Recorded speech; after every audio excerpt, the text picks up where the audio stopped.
how many employees you got? In the corporate office, this is our main office, probably about 50. Yeah, about 50 people, gotcha. yeah. And you built that from scratch. We built it from scratch, man. But listen, we had the Ghetto Office, man. I'm just gonna, since you're talking about that, because I want to make sure people know that it's not like this is today, right? But it didn't start like that. When we first started, man, I kid you not, David. Like I said, door-to-door sales, right? And I was a sales rep. I was a technician. I was customer service. I was back office. I must have wore 6 or 7 hats. My partner, same thing. He handled all the operations. And so when people would call, because we thought to ourselves, who wants to do business with 2 black guys? Like 2 black guys, come on. So, were you but at this point you weren't 100% you.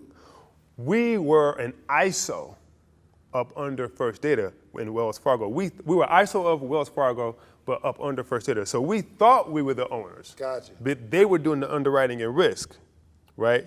So you follow what I'm saying? Okay, so there's a bunch of people like that where you got your own processing company, but you're still being underwritten by a larger company. You're not even a processing company, you're a sales company. That's really what it is. Like a lot of people are kind of like, they over-embellish the CEO, right? I'm the CEO, I own this, I own that, right? It don't mean nothing if you don't own the paper, right? If you're not in control of the risk, you're a salesperson. And there's nothing wrong with being a salesperson, but that's really what it is. That's a bar. Right. If you're not in control of the risk, you're a salesperson. That's right. Not a bit. Right. It's a whole different game because, like I said, we were doing deals and people would call, man, and I answer the phone, hey, hi, my name is Jason, how can I help you? Right. And then somebody else will call, yeah, this is Mr. Kowalski, how can I help you? Dude, I must have done that so many times, I mastered it. I mastered it. My partner did the same thing. So people thought we had an office of 25 people. It was just 2 people. And then we built up. We brought telemarketers in, we brought sales reps in. And here's the thing, right? So all these other companies, I had worked with 2 other companies before as a consultant, and I was like, man, they're super unethical. Got to start our own thing, right? Now, we're the owners, right? And man, we got a slap in the face, like huge slap in the face, because we brought on all this business, and we were going real fast with deals, but we were going backwards because they were holding funds, they were doing all kind of crazy stuff, they would mistreat us, we couldn't get in contact with the decision makers, the owner, we bring the deal, you come on board with me, and you call me like, yo, where's my money, Kaz? I'm like, what you mean? What you mean, where's the money? Right. It's not in my account, man. Where's my damn money? And it looks like I'm being unethical when I'm not. It's this other entity who is basically pulling the strings, but I can't do nothing because even though I'm the CEO or whatever title I want to give myself, that's why I don't even have a title now, right? Because the other entity who controls the risk, that's who controls the deal. So they can increase the rates if they want to. They can hold the funds and not communicate with me or the business owner for that matter if they want to, right? Some of them have English as the 3rd language. They don't even understand what a DBA is versus a legal business name. They don't know about online courses. They don't know how people can make money online. They don't even understand, especially the banking world, they don't even understand that yet. They're still coming around, right? So that's another reason why we say, it took us a while to realize that we weren't really the owners, right? So we had to put up, many years, man, of not taking a check home. Like, no exaggeration, like years. So how did you make the transition from the salesperson to I now control the risk? Like you process through my company, I hold the money, I collect the money, and I deliver the money. Sure. So I'm still sales. I've added some marketing skills to my belt. So the way it was the years, dude, like literally years. But I'm talking about in terms of structure-wise. Okay, so structure-wise, so I'm getting to that. So instead of taking checks home ourselves as the owners, right? We didn't take a check home, right? Everyone who worked for us, sales reps, 1099, W-4s, it didn't matter. Everyone made really good money. How'd you get paid? We didn't. What'd you do? Man. What'd you eat? Man, dude. We'd take maybe a little bit here and there, use the credit card, The bank accounts definitely weren't fat at all. Just, man, being creative, dude. I mean, for years, like no exaggeration, for years. And so every dollar that we had, now we had to put back into becoming a full service provider, which is how you become the owner of the actual paper itself. Did you have to like buy your freedom almost? Like, basically, yep. Because we were if we could have done it another way, we would have. But the bankers and people from these big entities, we'd see them no matter what complexion they were. And we'd be like, we're gonna help you. And it was this game, man. You gotta read the fine print. And everywhere we turn, it was like, man, they got us here, they got us there. I'm telling my business partner, like, dang, man, you ain't reading the paperwork or what? Right. He's like, man, this is what they told me. You heard it. And it was just so much game. And so we had to kind of slow down for a second and say, all right, let's just take our money. What's the highest, we used to say this, how can we get off the plantation? And we used to always say that to each other. How can we get off the plantation, man? Because we do a deal, and master say, no money for you today. Just keep working, no money. So we're like, man, how can we get away from that kind of regime where we're in control? So it was becoming a full service provider by putting all of our money back into a reserve, and basically, like you said, because it wasn't like you can do it. Right. People were always telling us, no, you can't. What's that? I never even heard of it. Like people were like, and most people don't know what it is. Yeah. But even people today, I talked to a guy just the other day who basically told me he does billions and billions and billions of dollars in sales, right? And he has all of these banks that he works with.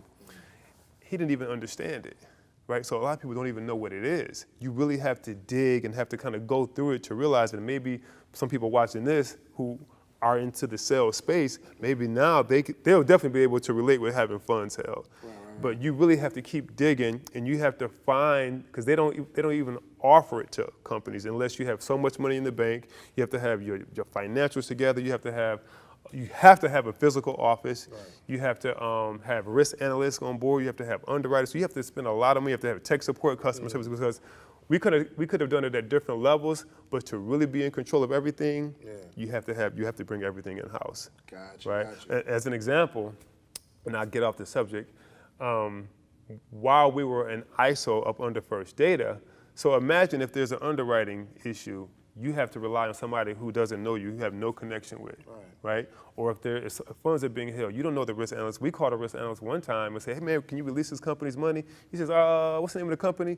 We gave him the name of the company. He's like, well, I'm shoveling snow right now. We're like, what? Shoveling snow? Like, dude, where are you at? And he said, well, don't worry, man, when I go back in, I'll release it. And he released it without asking us for any docs. So we're like, you know what? This is strictly a subjective thing that's being done here. That's crazy. And people are being incentivized. At some point, we said people are being incentivized to just hold money. It was no extra paperwork needed or anything. So even with tech support, people will call us, but the ultimate tech support would be with who holds the risk. Right. They'll make the decisions. They'll do all kinds of things we didn't want them to do. Customer service, the same thing. It was horrible customer service. I don't know how First Data is one of the biggest, if not the biggest, processing platform in the world, but has the worst customer service and tech support in the world. And so we said, how can we, because we want to represent us. We don't want to have people, because people are like, man, you guys are horrible. We're like, it's not even us. You guys are holding my money. We're like, we ain't even make the money. We don't have it. To get from up under that, man, we decided to go 100% all in and control everything ourselves. And I guess it's challenging to be in your position. That's why there's no other African-American owned companies that do this, right? But I want to talk to you about, one, why is that the case? Like, I mean, it seems like it's just another business model that we got to figure out. Like, okay, there's money being made over there. Oh, I got to get this license. I got to get this situation. And, like, why can't someone else do it? Why aren't there more? I think one reason is because, man, I want to say ego. Ego has a lot to do with it, because a lot of times we're looking to be the CEO. So some people, not everybody, some people get into entrepreneurship because they don't want to be told what to do. Right. Right. Wrong reason. Right. Because your customers are going to tell you what to do every day, all day. So. Right. So they don't want to be told what to do. They don't want anybody telling them where to go. And I understand that, right? Because I have some of those same feelings as well. I want to go and come as I please, But when you really get into entrepreneurship and you know it, you probably have to be even more structured, right? So what I've seen with people not really taking it a step further, first of all, it's a very closed network. That's the first thing, right? And remember, In the processing world. yes, right. And to get to that level, you got to be squeezing a lot of noses while you're talking, right? Right? You got to be squeezing a lot of noses, right? So that's one thing. Also, you have to have your financials together, like together. Also, there's a very few. You need a sponsorship bank. There's not that many. One guy told me the other day he had 32 sponsorship. He had 32 bins, which means you have a sponsorship with the bank, right? Dude, it's not even 32 banks that offer that. Now, this is not even African American. This is just a guy with a big ego, right? He's like, I got 32 banks. We're like, man, the biggest processing platform in the world doesn't even have 32 bins. Oh, you're lying. Right? Well, here's the thing. He's a sales rep who can send deals to 32 different places. Oh, gotcha. But the whole ego of, I'm the CEO. Yeah. Right, I'm doing this, I'm doing that. And so I find that we fall victim, everybody falls victim to that as well. Whereas once they get to a position where now I'm the CEO, because there's a lot of salespeople who will say, there's nothing wrong with it, but they'll white label they'll white label, or they'll just, no, they won't even white label. They'll say, you know what, I'm David Shan's merchant processing, right?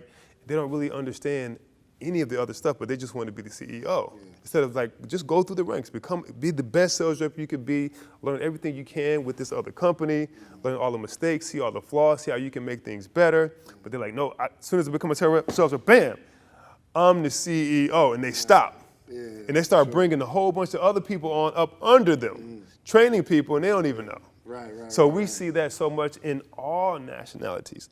But I definitely think that's one of the reasons from what I've seen within the African American community, is just, man, just ego. Like if I wanted to learn real estate or something like that, dude, we just came from the Legacy Center, right? That was my first time there. Super awesome experience. I will never forget that. Man, can I work here? Can I please work here? What can I do to learn from, Ernestine and Jay? Like, what can I do, right? Instead of okay, now I'm doing real estate. Now I'm this big conglomerate all of a sudden, right? And then I have to learn all the mistakes of my own, right? This guy already probably made 1 million mistakes, spent a ton of money, right? He's been there and done everything that you really want to do. So I think that's one of the reasons, it's a little bit of ego.